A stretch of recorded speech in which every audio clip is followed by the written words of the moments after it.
Hello students, how are you? I think you are fine. Now we are going to learn the English workshop of Unit 2.4 Excuses, a skit. यामधले English workshop आपण बघणार आहोत.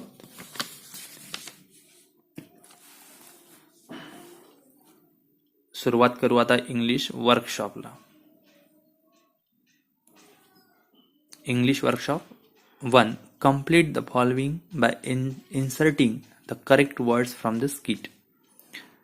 आपला जो skit आहे, छोटंसं जे नाटक आहे, कन्व्हर्सेशन आहे, त्यामधून काही शब्द करेक्ट वर्ड म्हणजे बरोबर शब्द टाकून इन्सर्ट करून म्हणजे टाकून हे कंप्लीट करायचं आहे. First, the heavy load would not move. इथे मूव्ह हा शब्द येतो, म्हणजे हेवी म्हणजे जड, जड लोड मूव्ह केल्या जात नाही. Second, the police arrive to deal with the crime.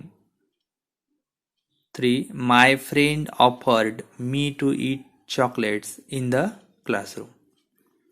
I was in mad rush to find my last notebook. The injured child kept groaning with pain. इथे ग्रोनिंग हा शब्द येतो. 6. He stole the cash and vanish in the dark night. Vanish म्हणजे अदृश्य झाला. 2. Rearrange the order of the following events as per the narrator. Rearrange करा म्हणजे हे जे वाक्य दिलेले आहे हे सेंटेन्स पुन्हा लिहायचे आहे. हे अरेंज क्रमामध्ये नाही. Order of the following event as per the narrator. Narrator म्हणजे लेखकानं या गोष्टीमध्ये ज्या पद्धतीनं ज्या क्रमानं हे दिलेले आहे त्या क्रमानं लिहायचे आहे. तर बघा इथे the dog began to follow Ritesh to school. कुत्रा रितेशच्या मागे मागे ज्याच्या स्कूलपर्यंत गेला. The groaning man join the thief and ran away. कणणारा माणूस, दुःखानं कणणारा माणूस चोराच्या मागे दूर पळून गेला. Huge dog was sitting on Ritesh school bag. रितेशच्या स्कूल बॅगवर हा मोठा कुत्रा बसला होता. Ritesh heard a scream from the main road. एक किंकाळी त्यानं ऐकली. तर हे वेगवेगळे क्रम आहे. तर बघा याच्यामध्ये हा पहिल्या क्रमावर येते, इथे 1 लिहिलेला आहे. हे वाक्य 5 नंबरवर जाते, हे 4 नंबरवर, हे 7 नंबरवर. आता आपण पलीकडलं बघू. इथे बघा हे जे 5 नंबरचं आहे 3 नंबरवर लिहायचं आहे. काय आहे? A thief came running out of a shop. चोर दुकानामधून बाहेर आला. 6 नंबरचं आहे हे 2 नंबरवर येते आणि 7 नंबरचं जे आहे 6 नंबरवर आणि 8 नंबरवरच राहील. अशा पद्धतीनं हे रिअरेंज करायचं आहे, म्हणजे त्यांचा क्रम योग्य तो लावायचा आहे. 3 नंबरचा क्वेश्चन बघा. Discuss and write the answer in your on words.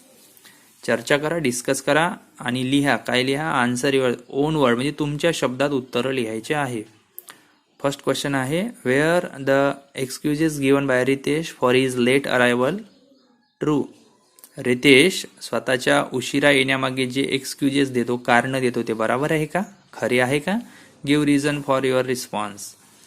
तुमच्या उत्तरासाठी, प्रतिसादासाठी कारण द्या. आता आपण याचं उत्तर बघू. ठीक आहे, पहा.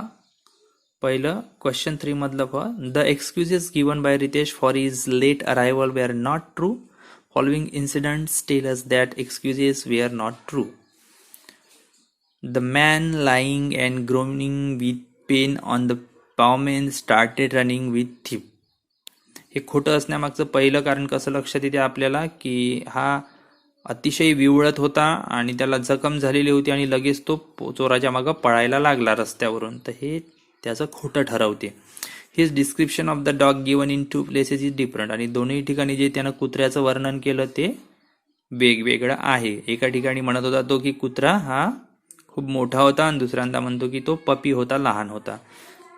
थर्ड रिझन काय, he had not entered the shop before, तो सुरुवातीला शॉपमध्ये गेला नव्हता, but sed that he had left his bag in the shop, आणि नंतर सांगतो तो मॅडमला की मी माझी बॅग दुकानामध्ये विसरलो. तर हे सगळे जे कारण आहे, रिझन्स आहे, ते खोटं ठरवते की तो खोटा बोलत. तो जो लेट येण्याचं कारण देत आहे तो गलत आहे. नंतर सेकंड क्वेश्चन बघा. Did the teacher believe Ritesh story? Teacher म्हणजे शिक्षकांनी रितेशनं सांगितलेल्या गोष्टीवर विश्वास ठेवला का? How do you know that? हे तुम्ही कसं ओळखलं? आता आपण याचा आन्सर बघू. No, the teacher did not believe Ritesh stories. टीचरनं त्याच्या स्टोरीवर बिलीव्ह केलेलं नाही, विश्वास ठेवला नाही. Every time after his false excuse she remark something mockingly and ironically to suggest Ritesh that his excuse were false. जेव्हा जेव्हा त्यानं कारण सांगितलं रितेशनं, तेव्हा तेव्हा त्याच्यावर रिमार्क केलं, काही ना काही प्रतिसाद दिला मॅडमनं. आणि तो कसा दिला? एक प्रकारे उपहासात्मक दिला, म्हणजे तिला ते खरं वाटलं नाही. Ritesh that is excuse were false and he told made up the stories. आणि he had made up the stories, त्यानं त्या गोष्टी बनवलेल्या होत्या. थर्ड बघा. Why did the teacher suggest that Ritesh should enter the story writing contest? रितेशच्या class टीचरला असं का वाटते की त्यानं कथा लिहिण्याच्या स्पर्धेमध्ये भाग घ्यावा?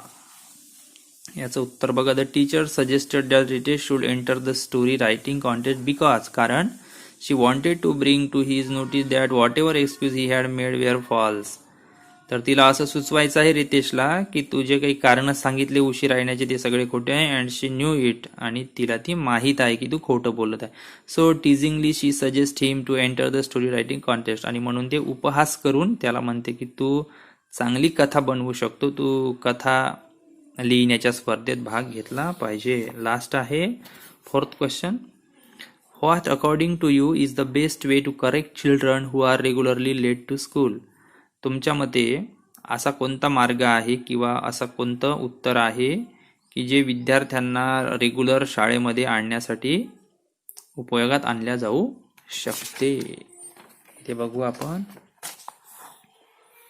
It is important to tell them the value of time.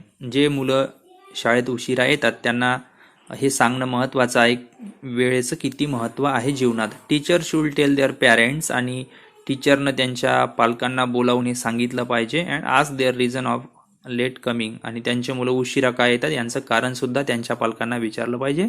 आणि टेल देम, त्यांच्या पालकांना सांगितलं पाहिजे about the educations importance in student life, शिक्षणाचं किती महत्त्व आहे विद्यार्थ्यांच्या जीवनामध्ये. पुढे क्वेश्चन फोर्थ बघू आपण. Report the following in indirect speech. आता हे डायरेक्ट स्पीच मध्ये दिलेले वाक्य इनडायरेक्ट करायचे आहे. बघा. Ritesh say may I come in madam. याचं उत्तर होते Ritesh requested the teacher if he could come in. Second, Mrs Sen say Ritesh you are too early for the second period. उत्तर, Mrs Sen told Ritesh that he was too early for the second period. Third, Ritesh, I had left my bag at the shop. Ritesh said that he had left his bag at the shop. Ritesh say, I am sorry, ma'am. Ritesh told the teacher that he was very sorry. Mrs. Sen, there's a story writing competition. Mrs. Sen said that there was a story writing competition. हे जे वाक्य आहे हे सगळे direct मध्ये आहे. आपल्याला ते इनडायरेक्ट करायचे, म्हणजे दुसराच कोणीतरी हे वाक्य सांगत आहे त्याला आपण म्हणतो indirect. Fifth question. Imagine there is a story writing competition in your school. अशी कल्पना करा की तुमच्या शाळेमध्ये कथा लिहिण्याची स्पर्धा आहे. Frame a notice about the same. तुम्हाला अशी नोटीस तयार करायची आहे, सूचना पत्र. To be put up on a notice board. कुठे? नोटीस बोर्डवर लावण्यासाठी. Cover the following points. या पॉइंटचा वापर करून ते नोटीस तुम्हाला तयार करायचे आहे. Name of the competition, at what levels, date, time and venue. Venue म्हणजे स्थळ. Duration, fix for writing the story. Story लिहिण्यासाठी किती वेळ आहे. Point to be considered while judging winners prize. Point to be considered while judging winners, prize and contact person for participant entries. हे सगळे points तुमच्या नोटीसमध्ये आले पाहिजे. बघू आपण एक नोटीस तयार केलेली आहे. तुम्ही तुमच्या मनानं पण ही नोटीस करू शकता. बघा काय आहे नोटीस, स्टोरी रायटिंग कॉम्पिटिशन असं नोटीसचं नाव आहे. Our school has organise story writing competition for school children. It is for group of 1. पहिला ग्रुप आहे 3 to 5 and second group 9th and 10th. You may write any story of your choice, but it must be of your own. The competition will be held in our school assembly hall on Monday, 25th July 2020. Duration of the story writing will be 1 hour. There is limit of word of 1000 words. Writing paper will be provided by school. The last date of receiving entries is 18 July. 3 prizes will be considered for each group. Judges will come from other school. Point while judging stories will be quality of language, style, story writing skill, imaginations, newness of the story. Contact Mr. Chandan Khede sir of your entries. Entry forms are available in the school office. Hurry up. Secretary, School Cultural Committee. अशा पद्धतीने विद्यार्थी मित्रांनो इथे आपण workshop बघितलेला आहे. मला आशा आहे की हे वर्कशॉप जे मी तुम्हाला सोडून दाखवलेलं आहे पसंत आला आहे. म्हणून माझी विनंती आहे की तुम्हाला यानंतर पुढील पाठाचा वर्कशॉप आणि पुढील पाठाचा मराठी ट्रान्सलेशन व्हिडिओ जर बघायचा असेल तर माझं हे यूट्यूब चॅनल आपण सबस्क्राईब करावं आणि कमेंट करावं की हा वर्कशॉप तुम्हाला कसा वाटला. आणि हो तुमच्या मित्रांना हा व्हिडिओ शेअर करा. व्हिडिओ बघितल्याबद्दल आपण सर्वांचे खूप खूप धन्यवाद. थँक्यू.